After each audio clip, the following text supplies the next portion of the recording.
जिन जिन गुरु जिन वचन को करण को जिन वर कथित नय चक्र को निज बुद्धि बल अनुसार प्रस्तुत कर रहा हूँ।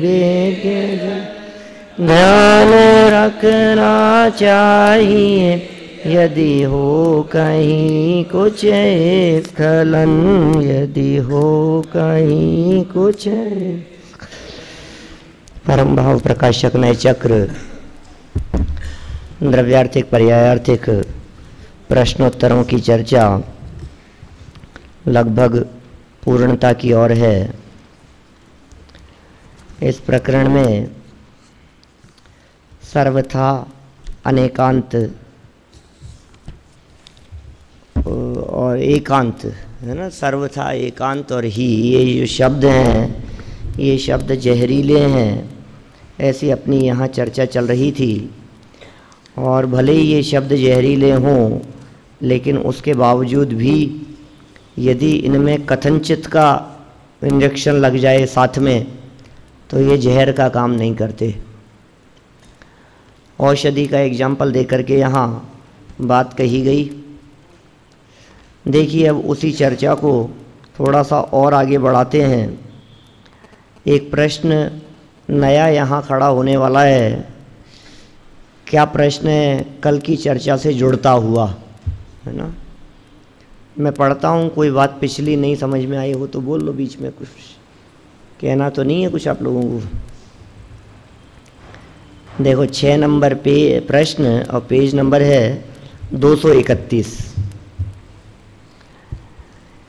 यदि विष से बनी हुई औषधि का असावधानी के कारण समुचित परिष्कार नहीं हो पाया तो लाभ के बदले हानि भी हो सकती है।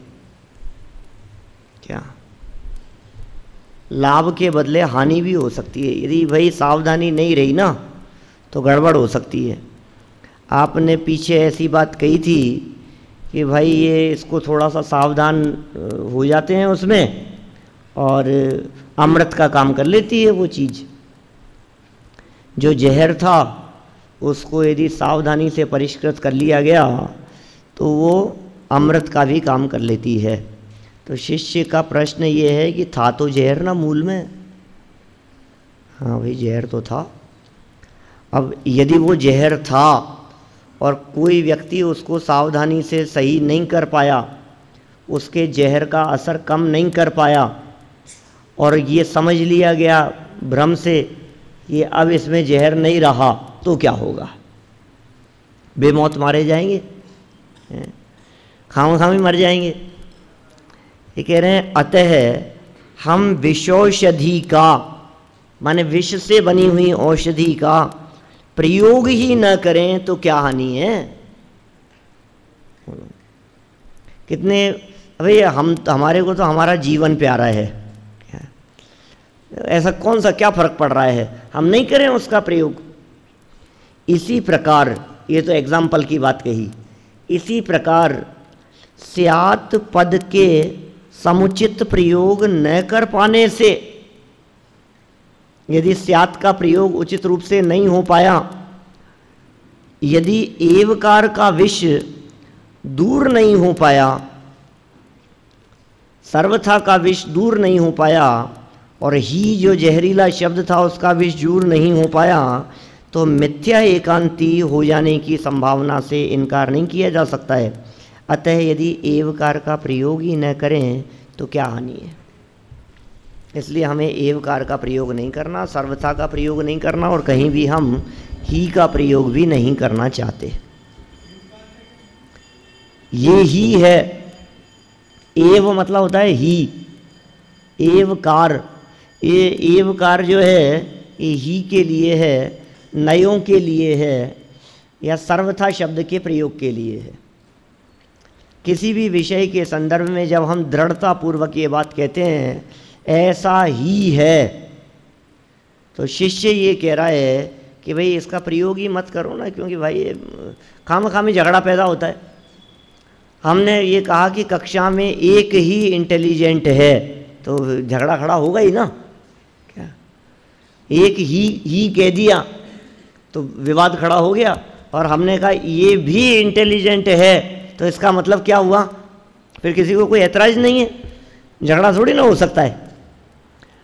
लेकिन जहाँ आपने एक ही कह दिया तो फिर दूसरे लोग तुरंत खड़े हो जाएंगे, उनको ऑब्जेक्शन होगा कि ऐसा ऐसा ठीक नहीं है। लेकिन तो भी बर्दाश्त नहीं होती है ना बात लोगों को। हाँ, लेकिन एक ही हो ऐसा होता नहीं है। हाँ, सापेक्ष रूप से जब बात कही, जैसे मान लो गोल्ड मेडल की अपेक्षा से, टॉप करने की अपेक्षा से, तो फिर वो एक ही निकलेगा। तो उसी का समर्थन कर रहे हैं अभी यहाँ पर। ये तो शिष्य की शंका थी जो मैंने कही कि एवकार का प्रयोग नहीं करें। अभी तो ये समाधान करते हुए क्या कह रहे हैं, हाँ ये बात तो अवश्य है। कौन सी बात? असावधानी से जहर फैलने की संभावना। पर इसका उपाय तो समुचित सावधानी रखना ही हो सकता है। उपाय क्या है इसका? औषधि का बहिष्कार नहीं, क्योंकि विषाणु के संसर्ग से उत्पन्न बहुत से रोग विषौषधि से ही जाते हैं। कहा भी है विषस्य विषमौषधम। अतः यदि हम विषौषधि का प्रयोग नहीं करेंगे तो विषाणु से उत्पन्न होने वाले सांघातिक रोगों से मुक्त कैसे होंगे? अतः विषौषधि से बचने के प्रयत्न की अपेक्षा उसके बहिष्कार में सावधानी रखना ही समुचित उपाय है। उपाय तो आप कहो कि साहब मैं दवाई नहीं लूँगा, ये तो कोई उपाय नहीं है। उपाय तो ये है कि दवाई ठीक हो, दवाई योग्य हो, और दवाई सम्यक रूप से सावधानी पूर्वक ली जाए। माने समझ लो, यदि आपसे ये कहा जाए कि भाई देखो ये दवाई है, ये दवाई दिन में 3 बार लेनी है, रोग ठीक होगा। सुबह भोजन के बाद में राइट टाइम 11 बजे आपको ये दवाई लेनी है, उसके बाद में आपको 4 बजे दवाई लेनी है, और फिर राइट टाइम 9 बजे दवाई लेनी है। यदि थोड़ा बहुत आगे पीछे हो जाएगा तो गड़बड़ हो जाएगी। यदि आप टाइम चूक गए और 1 आध घंटा भी आगे पीछे हो गए तो जहर फैल जाएगा, फिर हमारी कोई गारंटी नहीं है। ये जो दवाई है, ये दवाई उल्टा काम करेगी। अब बोलो क्या करना? यार ये तो बहुत खतरनाक है यार। 11 की जगह 11:30 बज जाएं, भूल जाएं, आगे पीछे हो जाएं तो मर जाएंगे हम तो क्या करें? बोलो नहीं लेवें दवाई। मूर्ख व्यक्ति, ना समझ व्यक्ति क्या कहेगा? यार भाई साहब ये तो बहुत रिस्क है इसमें, तो ऐसे रिस्क कौन उठाए? तो ये कह रहे हैं भैया भले ही रिस्क हो, लेकिन उपाय भी तो यही है। यदि तू रोग से मुक्त होना चाहता है, तो तकलीफ से मुक्त होना चाहता है, तो उपाय तो यही है। इस दवाई के अलावा दूसरा कोई उपाय नहीं है। तो क्या करें? असावधानी से मर जाएंगे इसलिए दवाई नहीं लेवें, या सावधान रह करके सही समय से दवाई लेवें? सावधानी है, यही काम हो सकता है। आप सावधान रहो, हम और क्या कह सकते हैं। यदि आप नहीं लेंगे तो भी मरेंगे, और गलत समय पर ले लेंगे तो भी मरेंगे। तो गलत समय पर लेने की संभावना से छोड़ देना ये तो समझदारी नहीं है, क्योंकि तब तो मौत निश्चित ही है। और यदि आप सावधानी पूर्वक समय पर लेंगे तो उस असाध्य रोग से बच सकते हैं ना। ये सिखा रहे हैं यहाँ पर, सावधानी रखना ही समुचित उपाय है। उसी प्रकार यह बात तो संपूर्णतः सत्य है कि यदि स्यादवाद का समुचित सही प्रयोग नहीं हुआ तो एवकार से उत्पन्न एकांत विष का शमन संभव नहीं है। तथापि इसका उपाय समुचित सावधानी रखना ही हो सकता है। एवकार का बहिष्कार तो नहीं, नयों का बहिष्कार तो नहीं। एवकार का प्रयोग नय पद्धति है, क्योंकि वस्तु के अंशों की गहन पकड़ तो नए ज्ञान से ही होती है। इसलिए आप एवकार का निषेध करके नयों का निषेध करें, ये समझदारी की बात नहीं है। यहाँ तक कि सम्यक दर्शन एवं सम्यक ज्ञान की उत्पत्ति ही द्रव्यार्थिक नय के विषयभूत द्रव्य सामान्य के अवलोकन से ही होती है। इसके बिना तो मिथ्या एकांत रूपी सर्वाधिक खतरनाक सांघातिक रोग का शमन ही न हो सकेगा। अतः नयों के प्रयोग के निषेध की कल्पना करना उचित नहीं है। माने देखो, आप स्पष्ट रूप से इस बात को समझा दिया गया कि भाई सावधानी रखो, यही उपाय है, इसके अलावा कोई उपाय नहीं है। फिर भी शिष्य क्या कह रहा है? नयों के प्रयोग का निषेध हमने कब किया? हम तो एवकार के बहिष्कार की बात कर रहे थे कि ही की बात मत करो, सर्वथा की बात मत करो, एकांत की बात मत करो। हमने तो उसका निषेध किया था, नए का निषेध कहाँ किया हमने? तो ये कह रहे हैं एवकार के बिना नयों का प्रयोग संभव ही नहीं है। आप क्या सोच रहे हो? आपने एवकार का निषेध किया, नए का निषेध नहीं किया, लेकिन वही तो है क्या? हमने ये कहा कि आप यहीं बैठे रहोगे 2 घंटे के लिए, तो आपने क्या जवाब दिया कि आप हमारे को बाहर निकलने से क्यों मना कर रहे हो? हमने कहा बाहर निकलने के लिए कब मना किया?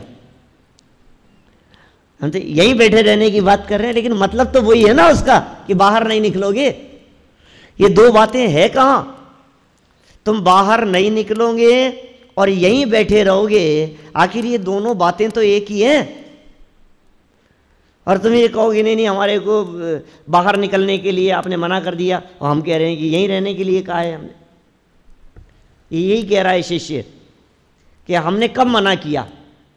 हम तो कह रहे हैं नए प्रयोग करो, बस एवकार का प्रयोग मत करना, सर्वथा का प्रयोग मत करना, ही का प्रयोग मत करना।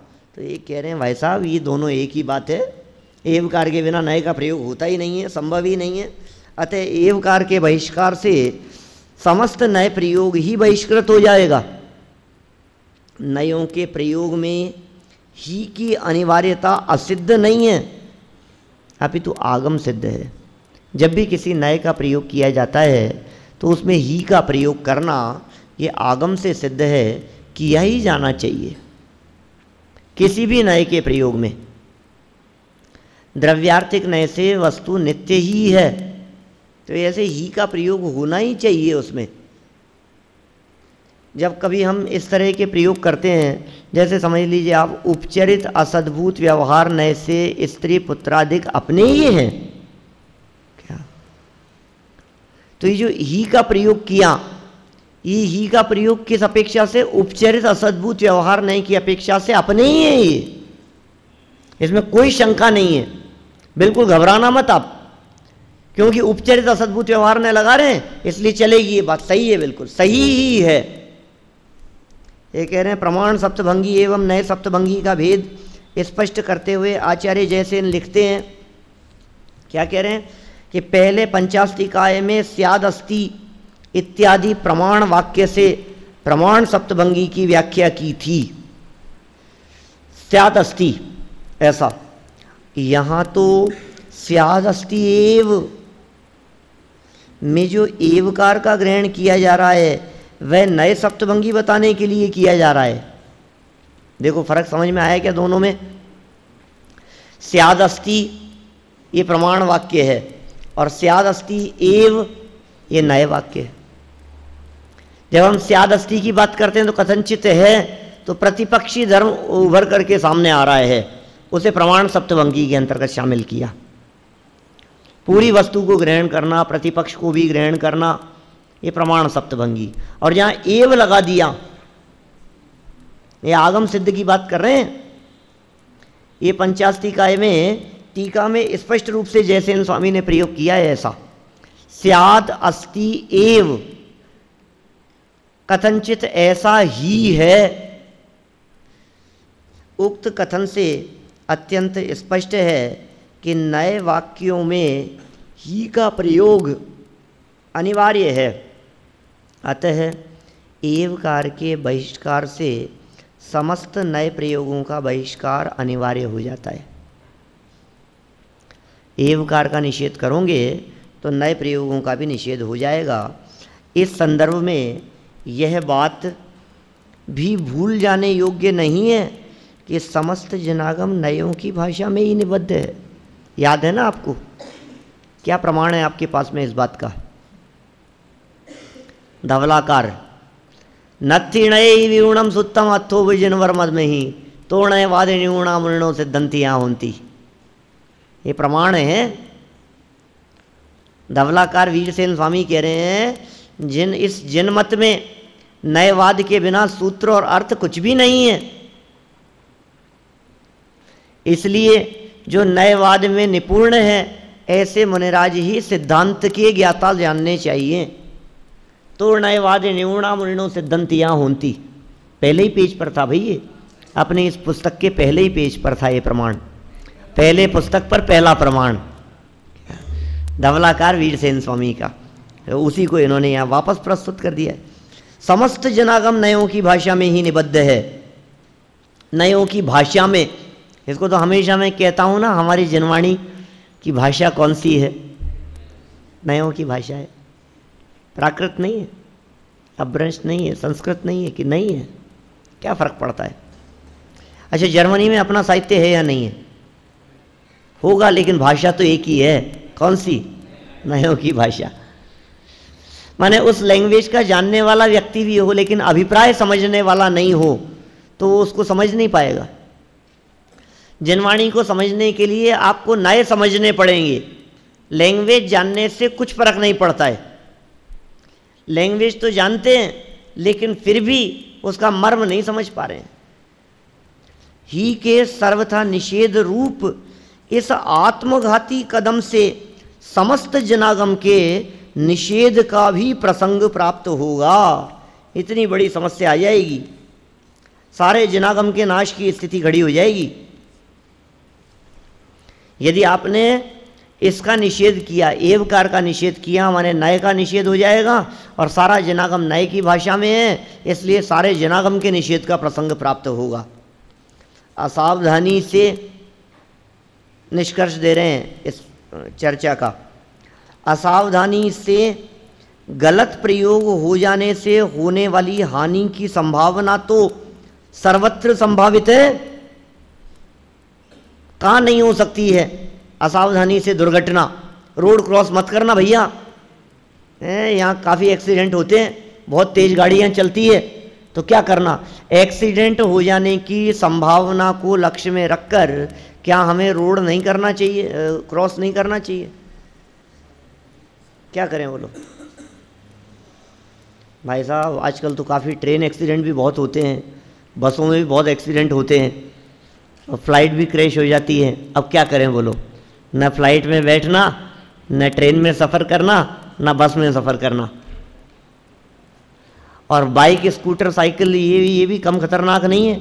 अरे आजकल तो इतना ट्रैफिक और ये स्थिति है कि पैदल चलते व्यक्ति भी को भी उड़ा देते हैं चलाने वाले। तो क्या करें?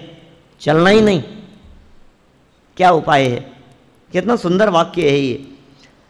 असावधानी से गलत प्रयोग हो जाने से, थोड़ी सी असावधानी और गलत प्रयोग हो गया तो उसकी हानि की संभावना तो सर्वत्र संभावित है भाई साहब। अब ये बिजली का करंट आने की संभावना कहाँ नहीं है? तो लाइट का प्रयोग नहीं करें, पंखा नहीं चलाएं, रूम में लाइट नहीं जलाएं, मोबाइल चार्ज नहीं करें, प्रेस नहीं करें, उपयोग नहीं लेवें कुछ भी। क्या होगा? करंट तो सब जगह संभावना है ना, लेकिन उस करंट की संभावना से आप उसके प्रयोग का ही निषेध कर देवें तो आप ही वंचित रहेंगे उसके लाभ से। बोलो, ये माइक का प्रयोग करें कि नहीं करें भाई साहब? क्या होगा यदि इस माइक का प्रयोग नहीं होगा तो? माने ये लाइट तो बहुत खतरनाक है। जिस जमाने में लगी थी, हम सुनते थे, हमारे दादी जी वगैरह से बतलाते थे कि बहुत समय तक विवाद चलता रहा कि ये लगाएं कि नहीं लगाएं लाइट। घर में विवाद था कि इसको लाकर मौत को निमंत्रण दे रहे हैं हम। क्या कभी भी चिपक जाता है, थोड़ी सी असावधानी हुई और मौत हो जाती है। ये इतनी खतरनाक चीज़ है, इतना रिस्क है यहाँ, उसके बावजूद भी हर घर के अंदर लाइट हो गई है या नहीं? और ये पता है गैस सिलेंडर जब आए थे तब भी ऐसे बातें कही जाती थी, ये बम है, ये क्या, ये विस्फोट कभी भी हो सकता है। आपके तो हुआ है, आपके घर में, शहर वाले मकान में बिल्डिंग उड़ गई थी पूरी, पता है आपको, सिलेंडर फट गया था। होगी कोई 20 साल पुरानी बात होगी मैं समझता हूँ। तो क्या करें बोलो, अब गैस का प्रयोग करना कि नहीं करना। और आपके तो ऊपर भोजनालय के अंदर भैया लाइन से रखे रहते हैं 8-8 10-10 सिलेंडर, क्या जाना मत वहाँ ऊपर, क्या करें। ये कह रहे हैं असावधानी से गलत प्रयोग, थोड़ी सी असावधानी हो गई और गलत प्रयोग, सीढ़ियां उतरने चढ़ने में असावधानी के कारण क्या हो सकता है, फिसल सकता है। इसकी संभावना तो सर्वत्र संभावित है, अकेले नए प्रयोग की क्यों बात कर रहे हो। स्यात् एवं ही में ही क्यों, गलत प्रयोग तो सर्वत्र ही खतरनाक सिद्ध हो सकते हैं, अतः सर्वत्र सावधानी ही अपेक्षित है। इनकार नहीं, निषेध मत करो, सावधानी की बात करो। यदि इस प्रकार के काल्पनिक भय से इनकार करने लगेंगे तो कहाँ कहाँ इनकार करेंगे, कुछ करना ही संभव नहीं रह पाएगा। आपको पता है ये पंखा भी गिर सकता है, छत गिर सकती है? तो हॉल में आवे ही नहीं हम, संभावना तो हो ही सकती है ना, कहीं भी कुछ भी। क्या करें भैया, कैसी बात कर रहे हो, ये आकाश को डर लग रहा है क्या? हिलता हुआ पंखा दिख रहा है ऊपर, अब बोलो आकाश को भी डर लगने लगे, सर्वव्यापी, फिर क्या होगा। 8 नंबर प्रश्न देखो आगे, है ना, ये अलग चर्चा कर रहे हैं कुछ, बोलो आगे चैप्टर ही है अलग, इसी अपने चैप्टर है। प्रमाण सप्तभंगी में प्रतिपक्ष की चर्चा होती है, स्यात् शब्द का प्रयोग होता है, और नए सप्तभंगी में ऐसा नहीं होता। ये प्रमाण के लिए भी सप्तभंगी शब्द का प्रयोग इसलिए किया गया है क्योंकि ये चर्चाएं स्याद्वादियों के लिए है। नहीं तो अपने को ऐसा लगता है प्रमाण तो अलग है और सप्तभंगी तो नए स्वरूप है, तो फिर प्रमाण सप्तभंगी का मतलब क्या रहा। ये प्रमाण सप्तभंगी इसलिए कह रहे हैं कि भैया हम कहीं ना कहीं सामने वाले पक्ष को भी स्वीकार कर रहे हैं, उसका निषेध नहीं है, और ये बात कथनचित है, हमने कथनचित लगा ही दिया है, हमें क्या दिक्कत है, हमने कथनचित का प्रयोग कर दिया और बात कह दी अपनी। तो ये सप्तभंगी की चर्चा प्रमाण सप्तभंगी की चर्चा है, बात तो वही है, बस स्यात् शब्द का प्रयोग और एवकार शब्द का प्रयोग, ही शब्द का जहाँ प्रयोग होगा वो नए सप्तभंगी होगी, और जहाँ ही शब्द का प्रयोग ना होकर मात्र स्यात् शब्द का प्रयोग होगा वो प्रमाण सप्तभंगी होगी। आगे स्वतंत्र चैप्टर दिया हुआ है, आपने तो पढ़े हैं ये सब, न्याय दीपिका में पढ़ा है आपने प्रमाण सप्तभंगी। ऐसा भेद नहीं है वहाँ, सप्तभंगी मात्र है। अच्छा, क्योंकि उसमें दिया है नए विनियोग परिपाटी सप्तभंगी त्युच्यते, ऐसा प्रमाण दिया है वहाँ न्याय दीपिका का। देखो प्रश्न, जब सम्यक दर्शन एवं सम्यक ज्ञान की उत्पत्ति द्रव्यार्थिक नय के विषयभूत द्रव्य सामान्य के अवलोकन से ही होती है, तो फिर हमें आप पर्यायार्थिक नय के विषय को जानने में उलझाते ही क्यों हैं। हमने तो जब यहाँ महाविद्यालय में एडमिशन लिया था तभी ये सोच करके लिया था कि आत्म कल्याण करेंगे, सम्यक दर्शन की प्राप्ति करेंगे, और जब ये स्वरूप विषय वस्तु वाला प्रकरण पढ़ा तब भी हमारे को ये बात समझ में आ गई कि दृष्टि का विषय वो सामान्य अभेद नित्य एक, वो द्रव्यार्थिक नय वाला पक्ष है, वो दृष्टि का विषय है, उसके लक्ष्य से सम्यक दर्शन की प्राप्ति होती है। अब ये बात हमारे को समझ में आ गई और समझ भी रहे हैं हम। अब इसी को समझो ना, अपना उपयोग इसी में लगाओ, इसी से आत्मानुभूति होगी, इसी से मोक्ष मार्ग प्रकट होगा।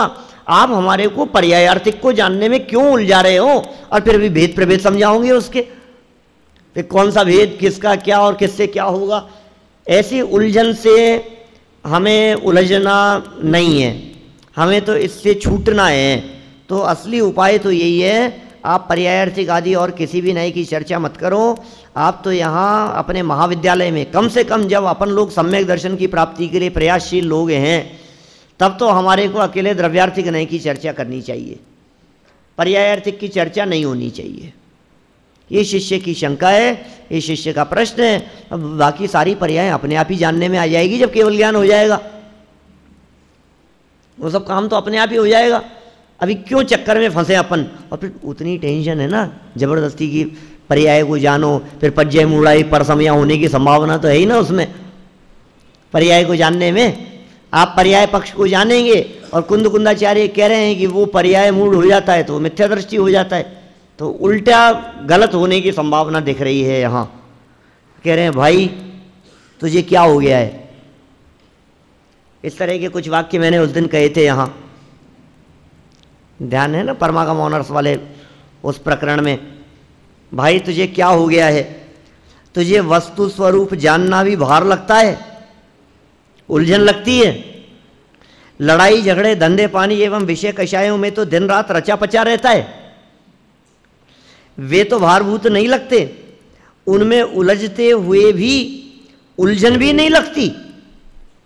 विषय कषाय में दिन रात बिजनेस में लगा है, व्यापार में लगा है, काम धाम करता है, भाग दौड़ करता है, उलझा रहता है उन सब बातों में, घर गृहस्थी में, प्रपंचों में, पंचेंद्रीय विषय भोगों में, उसमें तो तुझे उलझन भी नहीं लगती और उलझना भी नहीं लगता। किंतु जब वस्तु स्वरूप समझाते हैं तो थोड़े से विस्तार में जाते ही घबराने लगता है। इसमें तुझे समय शक्ति एवं प्रकट ज्ञान की बर्बादी लगती है।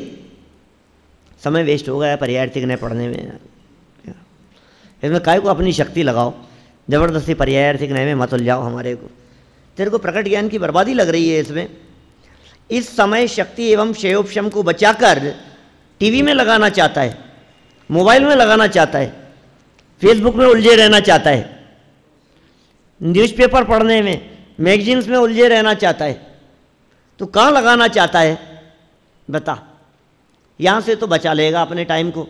साहब बहुत उलझन है साहब, मैं नहीं चाहता हूँ, इसमें टाइम बहुत वेस्ट होता है, इसमें उलझना अच्छी बात नहीं है। तो कोई बात नहीं, मत उलझ, लेकिन यदि तू यह छोड़कर अपना शुद्धोपयोग रूप प्रयोजन साधता हो तब तो तेरे इस कथन की सार्थकता है। लेकिन यदि तू उस उत्कृष्ट प्रयोजन को तो न साध सके और यहाँ से समय बचाकर विषय कषायों में उलझे तो ये तो सर्वथा अनुचित है।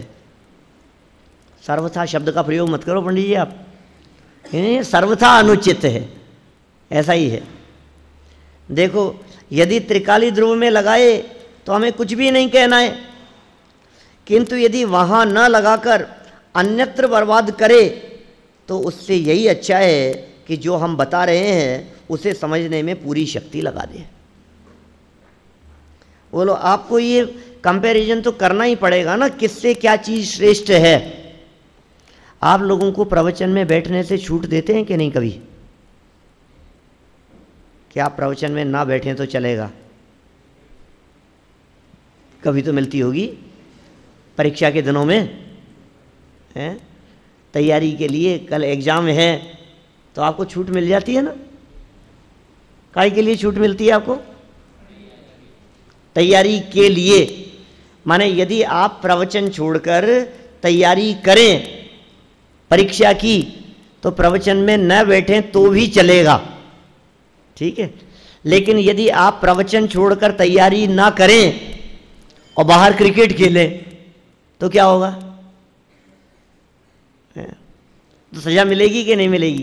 इसलिए थोड़ी ना प्रवचन छोड़ने की बात कही थी कि तुम रूम में बैठ करके चेस खेल रहे हो। ये तो ठीक नहीं है भाई साहब, इसके लिए नहीं है ये बात। पर्यायार्थिक ने की विषयभूत अनित्यता, अनेकता, भेद भी तो वस्तु के स्वभाव ही हैं, ये कोई विभाव तो है नहीं। इनके जानने का प्रयोजन भी आत्म स्वभाव को जानना, उसके समीप जाना ही तो है। आपको ये किसने कह दिया है कि पर्यायार्थिक नए या पर्याय पक्ष को जानने से हमें वस्तु समझ में नहीं आएगी और उलझन होगा? इससे आपको वस्तु स्वरूप समझ में आएगा। पर्यायार्थिक नय भी हमारे को वस्तु स्वरूप समझने में सहायक होता है।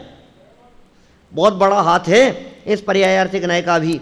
देखो अभी समझा रहे हैं, द्रव्यार्थिक नय के समान पर्यायार्थिक नय की भी अपनी उपयोगिता है। दोनों में से किसी भी नय एवं उसकी विषयभूत वस्तु का ज्ञान निरर्थक नहीं है, पर यह जानना आवश्यक अवश्य है कि इनकी उपयोगिता, आवश्यकता एवं सफलता का स्वरूप क्या है।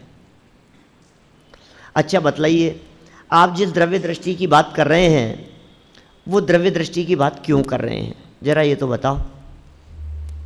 आप जिस द्रव्यार्थिक नय के पक्ष का विकल्प अपने चित्त में उठा रहे हैं वो क्यों, पता है क्यों? क्योंकि आप ये जानते हैं कि द्रव्यार्थिक नय की विषयभूत वस्तु का लक्ष्य जिसने आज तक किया है उसके जीवन में अतीन्द्रिय आनंद प्रकट हुआ है। वे लोग सम्यक दृष्टि हो गए हैं, वे परमात्मा बन गए हैं। तो क्या देख रहे हैं आप? पर्याय देख रहे हैं। माने उस स्वभाव के लक्ष्य की सार्थकता भी पर्यायार्थिक नहीं के विषयभूत निर्मल पर्याय, पूर्ण निर्मल पर्यायों को देखने से ही होती है। माने जब तक आप पूर्ण निर्मल पर्यायों को ना देखेंगे, पूर्ण विकसित पर्यायों को न देखेंगे, तब तक ये स्वभाव को देखने का विकल्प भी आपके चित्त में नहीं खड़ा होगा। ये पर्यायार्थिक नय से तो निर्णय होता है स्वभाव की सामर्थ्य का। स्वभाव की सामर्थ्य को कहाँ देखते हैं आप? केवल ज्ञान में। ये कहते हैं हम में लोकालोक को जानने की सामर्थ्य है, तो ये सामर्थ्य कहाँ दिखाई दे रही है आपको? हमारे स्वभाव में लोकालोक को जानने देखने की सामर्थ्य भरी पड़ी है। कैसे देखा ये तो बताओ? सर्वज्ञ भगवान के आधार पर देखा है। दोनों ही नयों की उपयोगिता, आवश्यकता एवं सफलता का स्वरूप स्पष्ट करते हुए इस युग के महान आध्यात्मिक सत्पुरुष श्री कान्जी स्वामी कहते हैं, जीव का स्वरूप दो नयों से बराबर ज्ञात होता है। दो नयों से बराबर ज्ञात होता है जीव का स्वरूप। अकेले द्रव्यार्थिक नय से या अकेले पर्यायार्थिक नय से ज्ञात नहीं होता। इसलिए दोनों नयों का उपदेश ग्रहण करने योग्य है। एकांत द्रव्य को ही स्वीकार करे और पर्याय को स्वीकार न करे तो पर्याय के बिना द्रव्य का स्वीकार किसने किया और किसमें किया? ये गुरुदेव की स्टाइल ही अलग ही है बात करने की है? क्या कह रहे हैं? एकांत द्रव्य को स्वीकार करे। हम तो एकांत द्रव्य को ही स्वीकार करेंगे। तो बता, पर्याय को स्वीकार नहीं करने पर पर्याय के बिना द्रव्य का स्वीकार किया किसने है? और किसमें? पर्याय में ही तो स्वीकार कर रहा है। मेरे को तो अकेले द्रव्य की स्वीकृति है, तो कहां स्वीकृति है? प्रकट ज्ञान पर्याय में। किसने स्वीकार किया? प्रकट ज्ञान पर्याय ने। और मात्र पर्याय को ही स्वीकार करे कोई सामने वाला व्यक्ति, तो द्रव्य को स्वीकार न करे तो पर्याय कहाँ दृष्टि लगाकर एकाग्र होगी? इसलिए दोनों नयों का उपदेश स्वीकार करके द्रव्य पर्याय की संधि करने योग्य है। द्रव्य पर्याय की संधि का अर्थ क्या? ये भी बहुत महत्वपूर्ण बिंदु है। द्रव्य पर्याय की संधि का क्या अर्थ? कभी कभी प्रश्न भी पूछ लिया जाता है परीक्षा में भी कि द्रव्य पर्याय की संधि का क्या अर्थ है। तो कहा, पर्याय को पृथक करके लक्ष्य में न लेते हुए अंतर्मुख करके द्रव्य के साथ एकाकार करना।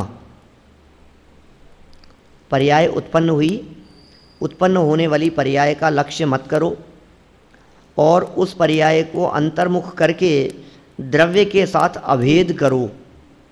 अर्थात द्रव्य पर्याय के भेद का विकल्प तोड़कर एकता रूप निर्विकल्प अनुभव करना, सो द्रव्य पर्याय की संधि है। वही दोनों नयों की सफलता है। ये दोनों नयों की सफलता है। पर्याय को जानते हुए उसी के विकल्प में रुक जावें तो वह नय की सफलता नहीं है। उसी प्रकार द्रव्य को जानते हुए यदि उसी में एकाग्रता न करें तो वह भी नय की सफलता नहीं है। देखो, दोनों तरफ दृष्टि बदल गई है। पर्याय को जानते हुए विकल्प में रुक जावें और द्रव्य को जानते हुए उसमें एकाकार अनुभव ना करें। प्रतिपक्ष हो गई ना बात। पर्याय को जानते हुए भी पर्याय में अटकना नहीं है और द्रव्य को जानते हुए द्रव्य में एकाकार अभेद होना है। यही दोनों नयों की सफलता है। द्रव्य पर्याय दोनों को जानकर, दोनों के विकल्प तोड़कर पर्याय को द्रव्य में अंतर्लीन अभेद एकाकार करके अनुभव करने में ही दोनों नयों की सफलता है। प्रश्न क्या हो सकता है? द्रव्यार्थिक एवं पर्यायार्थिक दोनों नयों की सफलता किसमें है? ये प्रश्न बन सकता है। द्रव्यार्थिक और पर्यायार्थिक दोनों नयों की सार्थकता किसमें है? अनादिकाल से ये आत्मा अनंत गुणात्मक निज शुद्धात्म तत्व, ये त छूटा है इसमें, निज शुद्धात्म तत्व से अपरिचित ही है, क्योंकि अपने वैभव के सम्यक परिज्ञान के अभाव में उसके उपभोग से वंचित ही रहा है। को पता ही नहीं है। जिस प्रकार औषधियों के भंडार औषधालय में सोता हुआ भी रोगी औषधियों से अपरिचित एवं असेवन के कारण आरोग्य लाभ प्राप्त नहीं कर पाता, उसी प्रकार यह आत्मा भी अनंत सुख जैसे अनंत गुणों का धनी होकर भी अपरिचय एवं असेवन के कारण रंच मात्र सुख लाभ प्राप्त नहीं कर पा रहा है। देखो बहुत सुंदर बात कह रहे हैं, ध्यान देना, बहुत मज़ेदार बात कह रहे हैं। तथा जिस प्रकार बीमारियों और दवाइयों के विस्तार में जाने में समय और शक्ति व्यय करने से क्या लाभ है? कोई मूर्ख व्यक्ति हो और कोई व्यक्ति कहे यार कितनी बीमारियां हैं, कितनी तरह की दवाइयां हैं, इन दवाइयों के विस्तार में कौन जाए, और कितनी तरह की बीमारियां हैं उनके विस्तार में कौन जाए।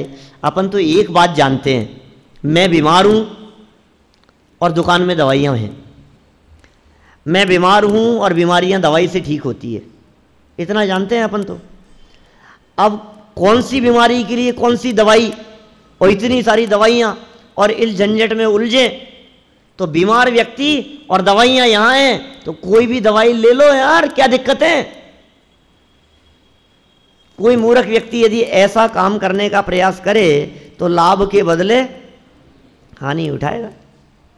देखो सभी औषधियाँ हैं तो रोगों को मिटाने के लिए ही, दुकान में जितनी दवाइयाँ भरी है वो सब काहे के लिए है? रोगों को मिटाने के लिए। यह विचार कर यदि कोई आलसी रोगी सभी औषधियों को या बिना विचारे जिस किसी औषधि को छोड़कर चाहे जिस औषधि का सेवन करने लगे तो लाभ के बदले हानि उठाएगा। उसी प्रकार मोह राग द्वेष रूपी रोगों एवं उनके अभाव के उपायों के विस्तार में जाने में समय और शक्ति व्यय करने से क्या लाभ है? जिनवाणी के सभी कथन हैं तो सुख शांति प्राप्त करने के लिए ही। यह विचार कर उनके मर्म को समझे बिना ही नयों का यद्वा तद्वा प्रयोग करने लगे, अथवा बिना विचारे किसी भी नय को व्यर्थ बताकर किसी भी नय का यद्वा तद्वा प्रयोग करने लगे तो लाभ के बदले हानि ही उठाएगा। अतः उचित तो यही है कि सुयोग्य वैद्य से सलाह लेकर गुरुवो भवंती शरणम प्रबुद्ध नय चक्र संचारा। और दूसरा क्या था? कौन गुरु हैं? मुख्योपचार विवरण निरस्त दुस्तर विनेय दुर्बोधा व्यवहार निश्चय अज्ञा प्रवर्तयन्ते जगति तीर्थम। क्या पुरुषार्थ सिद्धि उपाय, चौथा श्लोक, जिसमें ये बात उन्होंने स्पष्ट रूप से कह दी। मुख्य और उपचार के विवरण से निरस्त दुस्तर विनेय दुर्बोधा और व्यवहार निश्चय अज्ञा प्रवर्तयन्ते जगति तीर्थम, वो योग्य गुरु, और उनके लिए आगे चल करके बात कही, गुरु वो भवंती शरणम प्रबुद्ध नय चक्र संचारा। उचित यही है सुयोग्य वैद्य से सलाह लेकर बीमारी और औषधि का सम्यक परिज्ञान कर उसका विधि पूर्वक सेवन करें, तभी आरोग्य लाभ प्राप्त होगा। उसी प्रकार जनागम एवं जिन अध्यात्म के विशेषज्ञ ज्ञानी से नयों के प्रयोजन का परिज्ञान कर निज शुद्धात्म तत्व का विधि पूर्वक सेवन करो, तभी दुख का अभाव एवं अतीन्द्रिय आनंद का लाभ प्राप्त होगा। इस प्रकार द्रव्यार्थिक और पर्यायार्थिक दोनों नयों का प्रयोजन एवं उपयोगिता जानना आवश्यक ही नहीं, अनिवार्य है। अब यहीं से नया प्रश्न उठ जाता है कि आप ही बता दो इनकी आवश्यकता क्या है और इनकी उपयोगिता क्या है। सो कल बता देंगे अपन, है ना। अभी की बात को यहीं विराम देते हैं। महावीर भगवान की